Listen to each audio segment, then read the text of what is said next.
Joe, let's bring in now the chairman of the House Caucus, the House Freedom Caucus, Mark Meadows from North Carolina's 11th District.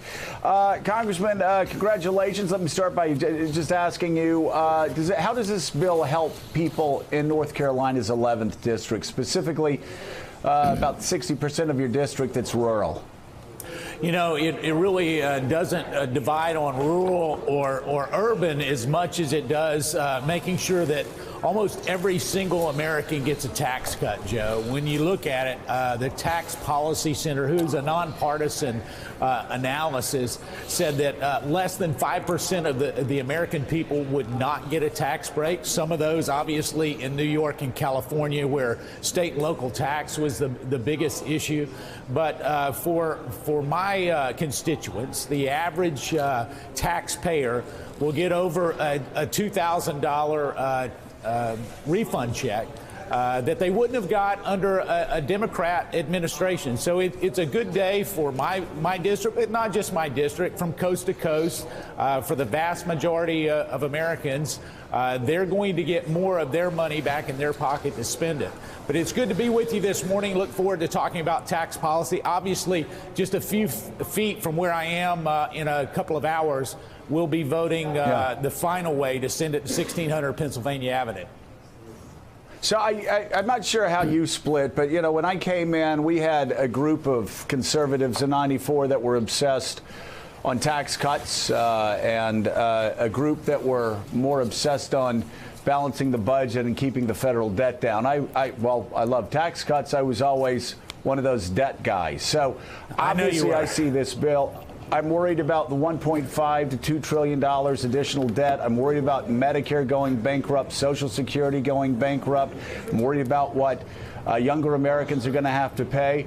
How do Republicans follow this tax bill up? So you got one part of that conservative equation done. How do you take care of a $20 trillion debt that's going to explode to a $30 trillion debt when we've got $50 trillion in unpaid obligations and entitlement spending over the next 30, 40 years? Well, obviously, Joe, you're spot on. So we agree on two things. One is that the debt and certainly the deficit is something we have to tackle. The other is our favorite Christmas movie is It's a Wonderful Life. And so there's two things we can agree on this morning. So how do we tackle that? Getting to your question, what we have to make sure that we do is that we slow down the growth of government. Really, government has been growing twice as fast as paychecks back home on Main Street.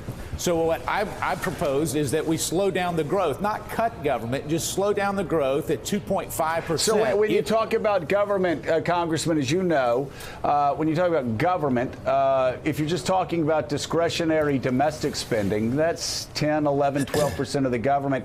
That won't do it. That won't save us. Right. You've got to look at defense. You've got to look at entitlements. You've got to look at reforming all of those. So are you willing to go there?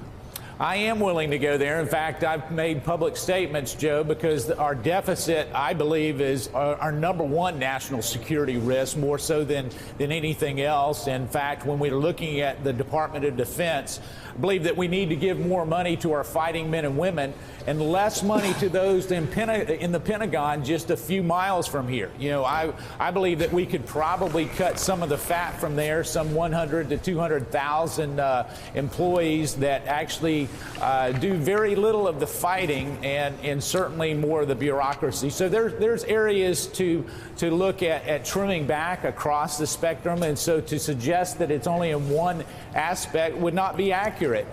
You know, how about let me ask you this, and sure. not to interrupt, but other people want to jump in, so I want to get everything I can get in.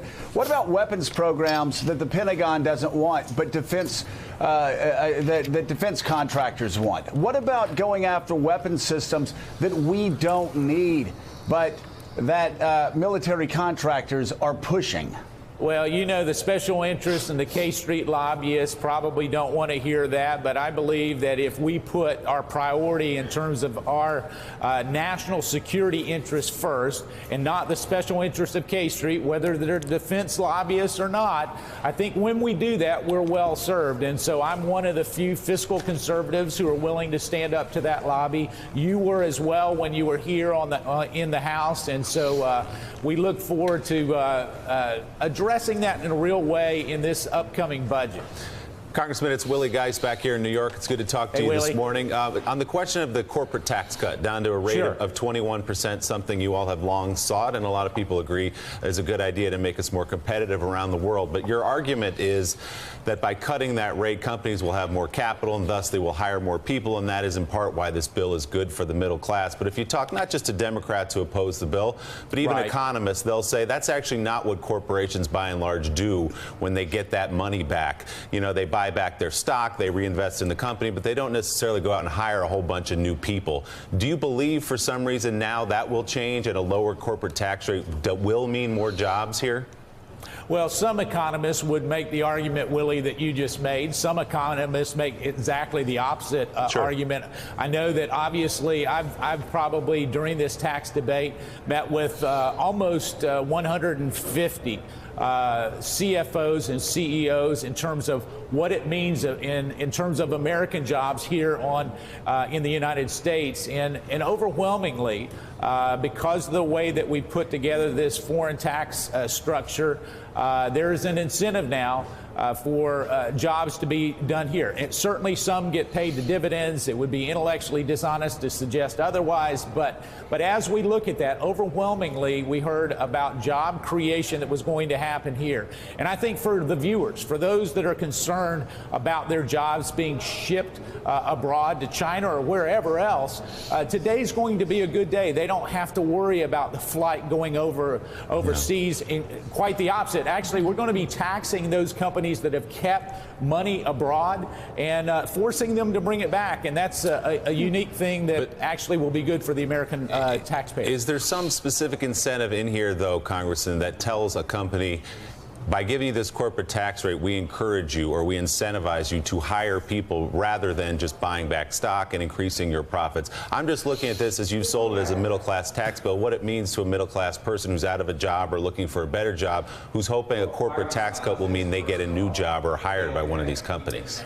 So, Willie, there's actually two things that does that. One is the incentive to bring back those earnings, as I was just mentioning. But the other is an expensing provision that says that if an American company will go ahead and start investing in manufacturing here in the United States, what will happen is they can write off 100% of that for the next 5 years. So that's a good thing. And when you start looking at building factories in the United States versus building them in Vietnam or other places, obviously it means more jobs and certainly puts pressure to make sure that those wages goes up. So both of those things are there. There's not anything that says you have to spend it on this, but there are great financial incentives to have them do that. Congressman, we've got a million questions for you, but unfortunately you have to run to another interview. We appreciate your time. We'll have you back. We've got much more to talk about. Congressman Meadows, thanks so much for your time this morning. Thanks, Willie, Joe. Good to be with you. Thank you, Katie.